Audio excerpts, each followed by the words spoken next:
नमस्कार दोस्तों, स्वागत है आप सभी का मेरे YouTube चैनल MCQ में। और ये हमारी इंडियन पॉलिटी के MCQ सीरीज़ का चौथा वीडियो है। तो आइए शुरू करते हैं कुछ आसान से प्रश्नों के साथ और समाप्त करेंगे कुछ अच्छे प्रश्नों के साथ। तो आज का हमारा पहला प्रश्न है, संविधान निर्माण की प्रारूप समिति में सदस्यों की संख्या कितनी थी? 5, 6, 8 या 7? तो देखिए, जो प्रारूप समिति थी उसके अध्यक्ष आपको पता ही होगा, डॉक्टर भीमराव अम्बेडकर थे। इसमें जो सदस्यों की संख्या थी वो ऑप्शन डी सही हो जाएगा, 7 थी। अगला प्रश्न है, संविधान के हिंदी अनुवाद के महत्व के बारे में किस अनुच्छेद में बताया गया है? अनुच्छेद 392, अनुच्छेद 393, अनुच्छेद 394 या अनुच्छेद 394 क? तो देखिए, जो इसका सही आंसर हो जाएगा ऑप्शन डी हो जाएगा। अनुच्छेद 394 क में जो है संविधान के हिंदी अनुवाद के महत्व के बारे में बताया गया है। देखिए, जो हमारा मूल संविधान है वो अंग्रेजी भाषा में लिखा गया है और इसके हिंदी अनुवाद को जो है बाद में किया गया है।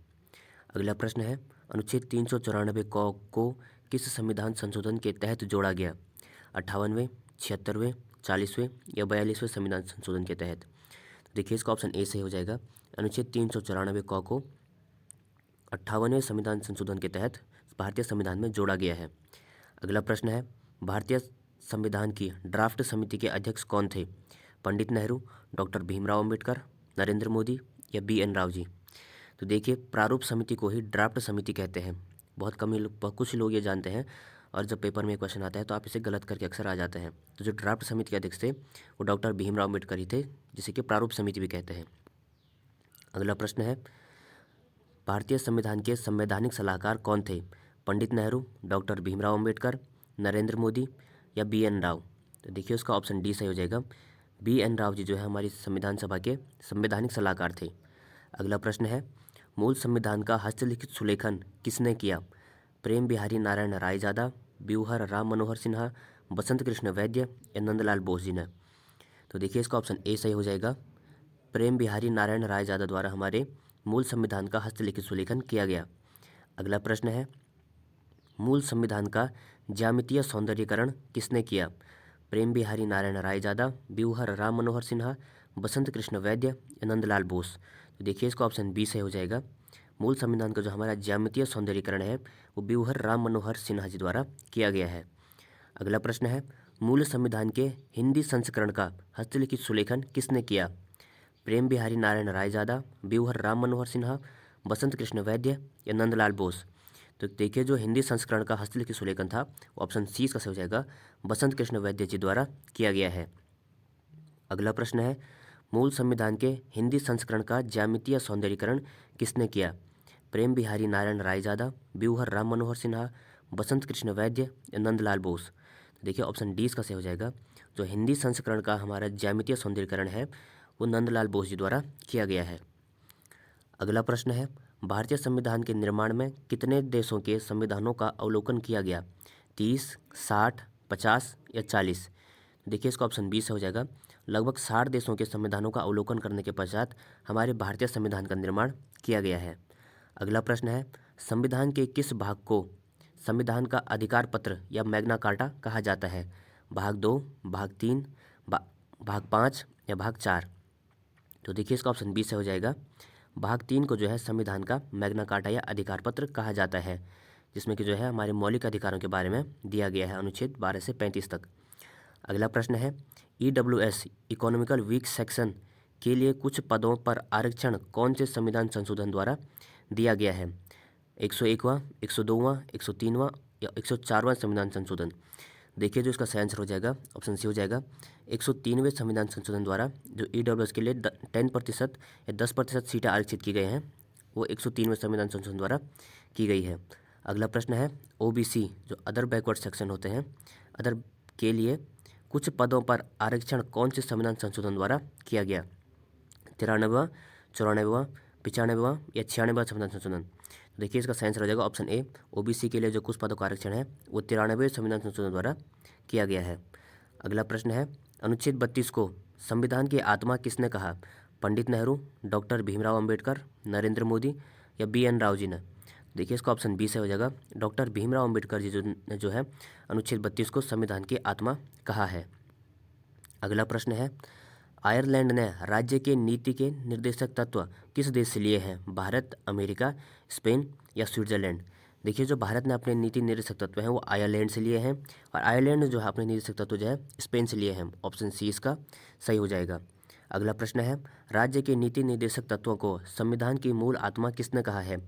Granville Austin, doctor Bhimrao Ambedkar, K.T.. Shah या बी.एन. राव जी ने? तो देखिए इसका ऑप्शन ए से हो जाएगा। ग्रैनविल ऑस्टिन जी ने जो है राज्य के नीति निर्देशक तत्वों को संविधान की मूल आत्मा कहा है। अगला प्रश्न है, राज्य के नीति निर्देशक तत्व एक ऐसा चेक है जो बैंक की सुविधा अनुसार अदा किए जाएंगे, कथन किसका है? Granville Austin, doctor Bhimrao Ambedkar, K.T.. Shah या बी.एन. राव जी? तो देखिए इसको ऑप्शन सी से हो जाएगा। के.टी. शाह जी का ये कथन है कि जो राज्य के नीति निर्देशक तत्व हैं ऐसा बैंक का चेक है जो बैंक की सुविधा के अनुसार अदा किया जाएगा। अगला प्रश्न है, ग्रैनविल ऑस्टिन को पद्मश्री पुरस्कार कब दिया गया? 2011, 2014, 2015 या 2019 में? तो देखिए ग्रैनविल ऑस्टिन जी जो हैं एक अमेरिकी मूल के नागरिक हैं और इन्होंने भारतीय संविधान पर कई अपने तर्क दिए हैं और 2011 में इनको भारत सरकार द्वारा पद्मश्री पुरस्कार से सम्मानित किया गया और हाल ही में 2014 में इनकी मृत्यु भी हो गई है। अगला प्रश्न है, the constitution of India cornerstone of the nation के लेखक हैं? Granville Austin, doctor Bhimrao Ambedkar, K.T.. Shah या बी.एन. राव जी? तो देखिए इसका ऑप्शन ए से हो जाएगा। ये पुस्तक भी जो है ग्रैनविल ऑस्टिन जी द्वारा लिखी गई है। अगला प्रश्न है, किस संविधान संशोधन के तहत 6 से 14 वर्ष के बच्चों को निःशुल्क व अनिवार्य शिक्षा प्राथमिक शिक्षा का अधिकार दिया गया है? 93वां, 94वां, 68वां या 86वां संविधान संशोधन? तो देखिए इसका सही आंसर हो जाएगा ऑप्शन डी, 86वें संविधान संशोधन द्वारा 6 से 14 वर्ष के बच्चों को निःशुल्क व अनिवार्य प्राथमिक शिक्षा का अधिकार दिया गया है। अगला प्रश्न है, निःशुल्क व अनिवार्य प्राथमिक शिक्षा अधिनियम कब पारित किया गया? 2008, 2002, 2009, 2007? तो देखिए जो उसका सही आंसर हो जाएगा ऑप्शन सी हो जाएगा। 2009 में जो है निःशुल्क और अनिवार्य प्राथमिक शिक्षा अधिनियम पारित किया गया था, जबकि जो 86वां संविधान संशोधन है वो 2002 में लागू हो चुका था। अगला प्रश्न है, 6 से 14 वर्ष के बच्चों को निःशुल्क व अनिवार्य प्राथमिक शिक्षा का अधिकार कौन से अनुच्छेद के तहत आता है? अनुच्छेद 18, अनुच्छेद 19, अनुच्छेद 20 या अनुच्छेद 21 क? तो देखिए जो इसका सही आंसर हो जाएगा अनुच्छेद 21 क, ऑप्शन डी इसका सही आंसर हो जाएगा। अगला प्रश्न है, 2002 में 11वां मौलिक कर्तव्य कौन सा जोड़ा गया? संविधान का सम्मान करना, सार्वजनिक संपत्ति की रक्षा करना, 6 से 14 वर्ष के बच्चों को निःशुल्क व अनिवार्य प्राथमिक शिक्षा देना या उपयुक्त सभी? देखिए इसका ऑप्शन सी से हो जाएगा। 2002 में जो 86वां संविधान संशोधन हुआ था उसके तहत एक तो अनुच्छेद 21 क को जोड़ा गया था और एक जोड़ा गया था हमारी 11वां मौलिक अधिकार जो कि भाग 4 क में 51 अनुच्छेद 51 क के अंतर्गत आता है, 6 से 14 वर्ष के बच्चों को निःशुल्क और अनिवार्य प्राथमिक शिक्षा देना। अगला प्रश्न है, भारत की लोकतांत्रिक प्रणाली में मतदान की न्यूनतम आयु कितनी है? 18 वर्ष, 19 वर्ष, 20 वर्ष या 21 वर्ष? तो देखिए इसका ऑप्शन ए से हो जाएगा। मत देने के लिए या वोट देने के लिए जो न्यूनतम आयु तय की गई है भारत में वो 18 वर्ष है। अगला प्रश्न है, भारत की लोकतांत्रिक प्रणाली में मतदान की न्यूनतम आयु को 21 से 18 वर्ष कब किया गया? 93वां, 94वां, 61वां या 86वां संविधान संशोधन द्वारा? तो देखिए जो इसका सही आंसर हो जाएगा ऑप्शन सी हो जाएगा। 61वें संविधान संशोधन द्वारा जो हमारी लोकतांत्रिक प्रणाली में है मतदान की न्यूनतम आयु को 21 से 18 किया गया, यानी पहला मतदान की न्यूनतम आयु 21 वर्ष थी, उसके बाद 61वां संविधान संशोधन करके उसको 18 वर्ष किया गया। अगला प्रश्न है, संविधान में बजट शब्द को क्या लिखा गया है? सालाना लेखा जोखा, वार्षिक लेखा विवरण, वार्षिक वित्तीय विवरण या वार्षिक वित्तीय विवेचना? देखिए जो हमारा संविधान है उसमें बजट शब्द का कहीं उल्लेख नहीं है, बजट के स्थान पर वहाँ लिखा गया है वार्षिक वित्तीय विवरण, ऑप्शन सी इसका सही हो जाएगा। वार्षिक वित्तीय विवरण का अर्थ होता है बजट। अगला प्रश्न है, पंडित नेहरू द्वारा पंचायती राज व्यवस्था का शुभारंभ कहाँ से किया गया? कलकत्ता बंगाल से, नागौर राजस्थान से, रैनी उत्तराखंड से या सहारनपुर उत्तर प्रदेश से? तो देखिए इसका सही आंसर ऑप्शन बी हो जाएगा। नागौर जो कि राजस्थान में पड़ता है वहाँ से जो है पंडित नेहरू ने भारत में पंचायती राज व्यवस्था का शुभारंभ किया था। अगला प्रश्न है, नागौर राजस्थान में पंचायती राज व्यवस्था का प्रारंभ कब किया गया? 2 अक्टूबर 1959, 2 अक्टूबर 1960, 20 अक्टूबर 1959 या 20 अक्टूबर 1960? तो देखिए इसका ऑप्शन ए सही हो जाएगा। 2 अक्टूबर 1959 को जो है नागौर राजस्थान से पंचायती राज व्यवस्था का प्रारंभ पंडित नेहरू द्वारा किया गया। अगला प्रश्न है, 1960 के दशक में राजस्थान में पंचायती राज व्यवस्था कैसी थी? द्विस्तरीय, त्रिस्तरीय, 4 स्तरीय या उपयुक्त सभी? तो देखिए इसका सही आंसर ऑप्शन बी हो जाएगा। राजस्थान में जो है पंचायती राज व्यवस्था थी वो त्रिस्तरीय थी। अगला प्रश्न है 1960 के दशक में तमिलनाडु में पंचायती राज व्यवस्था कैसी थी? द्विस्तरीय, त्रिस्तरीय, चार स्तरीय या पाँच स्तरीय? देखिए अलग अलग जगह जो है उसमें 1960 के दशक में अलग अलग स्तर पर पंचायती राज व्यवस्थाएं थी, एक समान नहीं थी। तो इसका सही आंसर हो जाएगा ऑप्शन ए हो जाएगा। तमिलनाडु में जो है पंचायती राज व्यवस्था द्विस्तरीय थी। अगला प्रश्न है 1960 के दशक में पश्चिम बंगाल में पंचायती राज व्यवस्था कैसी थी? द्विस्तरीय, त्रिस्तरीय, चार स्तरीय या पाँच स्तरीय? तो देखिए पश्चिम बंगाल में जो पंचायती राज व्यवस्था 1960 के दशक में थी वो चार स्तरीय थी। अगला प्रश्न है पंचायती राज संस्थाओं को बिना जड़ की घास किसने कहा है? JVK समिति, LM सिंघवी समिति, थुंगन समिति या गाडगिल समिति? तो देखिए इसका ऑप्शन ए सही हो जाएगा। JVK समिति जो है इन्होंने पंचायती राज संस्थाओं को बिना जड़ की घास कहा था। अगला प्रश्न है पंचायती राज व्यवस्था का उल्लेख भारतीय संविधान के किस भाग में किया गया है? भाग 8, भाग 9, भाग 10 या भाग 11? देखिए इसका ऑप्शन बी सही हो जाएगा। संविधान के भाग 9 में जो है पंचायती राज व्यवस्था का उल्लेख किया गया है। अगला प्रश्न है पंचायती राज दिवस कब मनाया जाता है? 2 अक्टूबर, 24 अप्रैल, 24 अक्टूबर या 20 अक्टूबर? तो देखिए इसका ऑप्शन बी सही हो जाएगा। 24 अप्रैल को जो है पंचायती राज दिवस मनाया जाता है। अगला प्रश्न है पंचायती राज व्यवस्था को कौन से संविधान संशोधन के तहत जोड़ा गया? 73वां संविधान संशोधन 1992, 74वां संविधान संशोधन 1993, 101वां संविधान संशोधन 2016 या 86वां संविधान संशोधन 2002? तो देखिए इसका जो सही आंसर हो जाएगा ऑप्शन ए हो जाएगा। 73वें संविधान संशोधन 1992 द्वारा पंचायती राज व्यवस्था को संविधान में जोड़ा गया था। अगला प्रश्न है नगर निगम शासन प्रणाली को कौन से संविधान संशोधन के तहत जो भारतीय संविधान में जोड़ा गया? 73वां संविधान संशोधन 1992, 74वां संविधान संशोधन 1992, 101वां संविधान संशोधन 2016 या 86वां संविधान संशोधन 2002? तो देखिए इसका ऑप्शन बी सही आंसर हो जाएगा। 74वें संविधान संशोधन द्वारा भारतीय शासन प्रणाली में नगर निगम शासन प्रणाली को भी जोड़ा गया था। अगला प्रश्न है भारत का पहला नगर निगम कौन सा था? कलकत्ता, मुंबई, मद्रास या गैरसैंण? तो देखिए इसका ऑप्शन सी सही हो जाएगा। मद्रास जो है भारत का पहला नगर निगम था। अगला प्रश्न है मद्रास नगर निगम की स्थापना कब की गई थी? 1688, 1680, 1788 या 1888? तो देखिए इसका ऑप्शन ए सही हो जाएगा। 1688 में जो है सर्वप्रथम मद्रास में नगर निगम प्रणाली की स्थापना की गई थी। अगला प्रश्न है निम्न में से कौन सा लोकसभा के महासचिव के बारे में नहीं है, यानी असत्य है? महासचिव अध्यक्ष का सलाहकार होता है, महासचिव अध्यक्ष के नाम से प्राधिकार के अधीन कार्य करता है, या महासचिव अध्यक्ष द्वारा प्रत्यायोजित प्राधिकार के अधीन कार्य करता है, या महासचिव अध्यक्ष के नाम से आदेश पारित करता है? तो देखिए इसका ऑप्शन सी सही हो जाएगा, जो कि एक असत्य कथन है। महासचिव अध्यक्ष द्वारा प्रत्यायोजित प्राधिकार के अधीन कार्य करता है, जबकि महासचिव जो है अध्यक्ष के नाम पर प्राधिकार के अधीन कार्य करता है। ऑप्शन बी सही है, सी जो है असत्य है। अगला प्रश्न है निम्न में से कौन सा अनुच्छेद मौलिक अधिकारों के अनुच्छेद 14 तथा 19 के अपवाद है? अनुच्छेद 31A और अनुच्छेद 31C, अनुच्छेद 31B और अनुच्छेद 31D, अनुच्छेद 12 और अनुच्छेद 13, अनुच्छेद 16 और अनुच्छेद 17? तो देखिए जो इसका सही आंसर हो जाएगा ऑप्शन ए हो जाएगा। अनुच्छेद 31A और 31C जो है ये हमारे मौलिक अधिकारों के अनुच्छेद 14 और 19 में अपवाद है। देखिए अनुच्छेद 14 जो हमारा कहता है कि राज्य जो है सभी नागरिकों के लिए समान कानून बनाएगा, जो समानता के अधिकार के अंतर्गत आता है। और अनुच्छेद 19 में जो है अलग अलग प्रकार के 6 स्वतंत्रताओं के बारे में दिया गया है। लेकिन अनुच्छेद 31A और अनुच्छेद 31C इसमें जो साफ साफ लिखा गया है कि 31A और 31C में जो है कानून बनाए गए हैं, उसको अगर कोई व्यक्ति लागू करता है तो अनुच्छेद 14 और अनुच्छेद 19 के अंतर्गत कानूनी चुनौती नहीं दी जा सकती है। हालांकि अनुच्छेद 31 को संपत्ति के अधिकार को जो है संविधान में हटा दिया गया है मौलिक अधिकारों की सूची से, लेकिन 31A और 31C जो है अभी भी इन प्रावधानों को लागू किया जा सकता है किसी व्यक्ति के द्वारा। तो ये अनुच्छेद 14 और 19 के तहत अपवाद है कि इन्हें चैलेंज नहीं किया जा सकता है कोर्ट में। अगला प्रश्न है निम्न में से कौन सा अधिकार परीक्षा का आदेश जारी करने की आवश्यक शर्त नहीं है? अधिकार परीक्षा यानी को वारंटों का अधिकार आदेश जारी करने की आवश्यक शर्त नहीं है।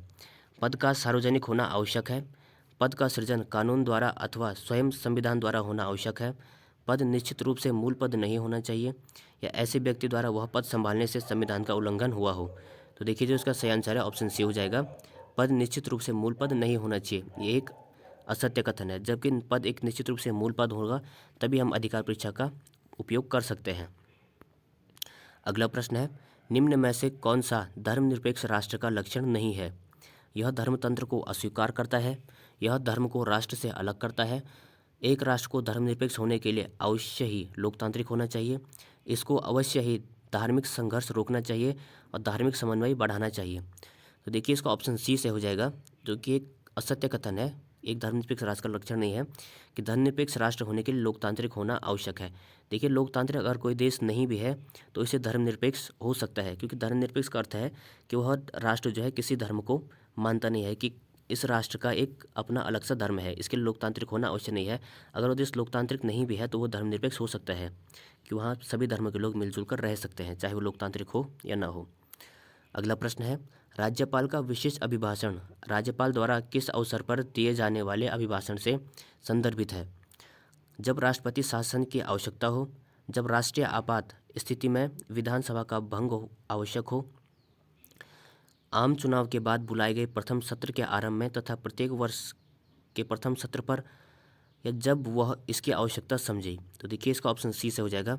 जो राज्यपाल का विशेष अभिभाषण है वो आम चुनाव के बाद बुलाए गए प्रथम सत्र के आरंभ में किया जाता है और प्रत्येक वर्ष के प्रथम सत्र पर किया जाता है। इसी प्रकार राष्ट्रपति का भी विशेष अभिभाषण इसी प्रकार किया जाता है। अगला प्रश्न है, निम्न में से पंचायतों से संबंधित कौन सा कथन सही नहीं है? किसी राज्य का विधानमंडल पंचायतों की संरचना के संदर्भ में विधि द्वारा उपबंध कर सकता है। पंचायत क्षेत्र का अर्थ है पंचायत का प्रादेशिक क्षेत्र। ग्राम सभा में पंचायत के अंतर्गत गांव की मतदाता सूची में आने वाले सभी व्यक्ति सम्मिलित होते हैं।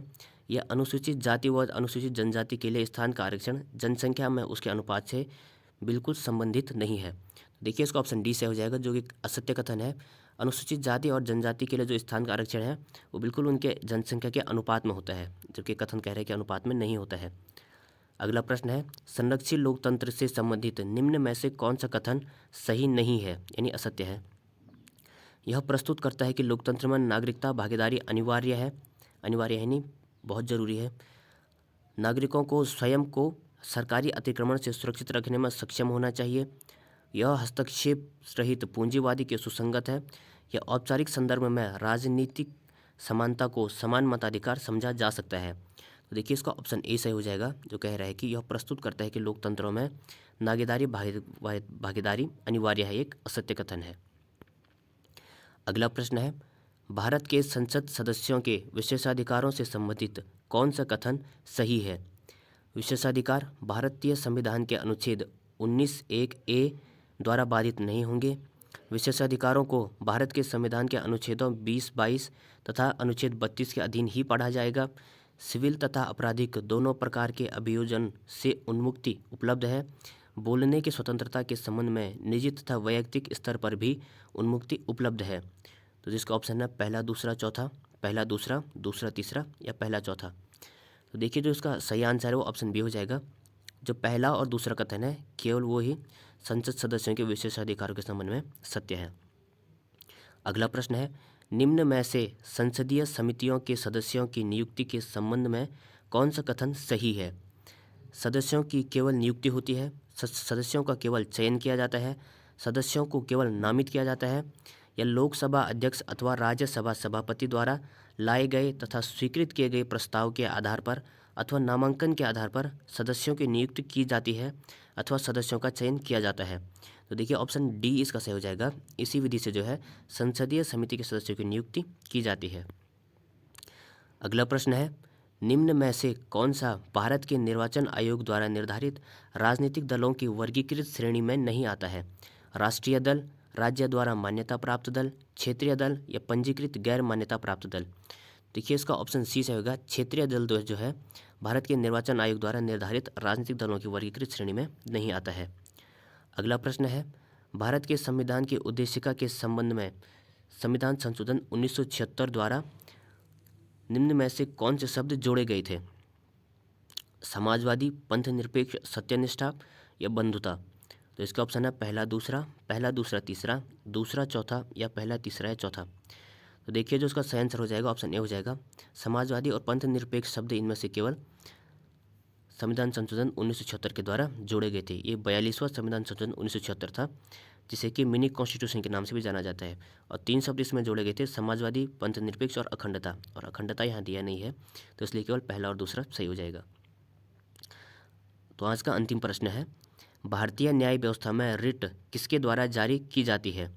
केवल उच्चतम न्यायालय द्वारा, उच्चतम न्यायालय, उच्च न्यायालय और निचले न्यायालयों द्वारा, केवल उच्चतम न्यायालय और उच्च न्यायालय द्वारा, या फिर केवल उच्च न्यायालय द्वारा?